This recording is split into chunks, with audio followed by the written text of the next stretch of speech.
दुनिया में मुसलमानों की आबादी में सबसे ज्यादा तेजी से इजाफा हुआ। प्यू रिसर्च की ताज़ा रिपोर्ट के अनुसार दुनिया में अब भी सबसे अधिक आबादी ईसाइयों की ही है, लेकिन उनकी जनसंख्या की ग्रोथ में कमी आई है। इसके अलावा दुनिया में उनकी आबादी का अनुपात 2010 के मुकाबले 1.8% कम हुआ है।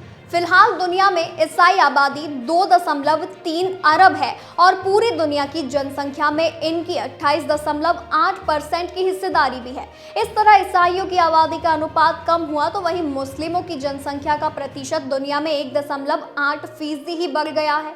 फिलहाल दुनिया में मुसलमानों की आबादी 25.6% है और कुल जनसंख्या 2 अरब है। माना जा रहा है कि जल्द ही दुनिया भर में मुसलमानों की आबादी ईसाइयों को पीछे छोड़ते हुए सबसे ज्यादा होगी। इस रिपोर्ट के अनुसार दुनिया का एकमात्र धर्म बौद्ध है जिसकी आबादी में कमी आई है।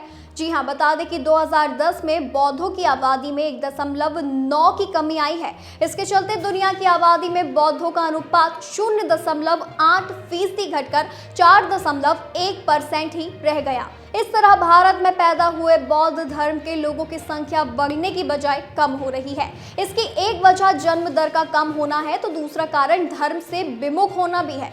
बड़ी संख्या में ऐसे लोगों की है जो अपने जन्म के धर्म को छोड़ देते हैं। अब बात हिंदुओं की करें तो उनकी आबादी में वैश्विक औसत के बराबर ही इजाफा हुआ है। 10 सालों के अंतराल में हिंदुओं की आबादी में 12 करोड़ का इजाफा हुआ। दुनिया की कुल आबादी में हिंदुओं की संख्या 1.2 अरब है और वे 14.9% हैं। इसका अर्थ हुआ कि दुनिया का हर 7वां इंसान हिंदू है। वहीं दुनिया का हर चौथा व्यक्ति मुस्लिम या फिर ईसाई है। किसी धर्म के लोगों की आबादी यदि सबसे कम है तो वो यहूदी है। यहूदियों की आबादी दुनिया में सिर्फ 0.2% ही है। बीते एक दशक में उनकी जनसंख्या में 10 लाख का ही इजाफा हुआ है। इस स्टडी के अनुसार दुनिया के सबसे कम आबादी वाला धर्म यहूदी ही है।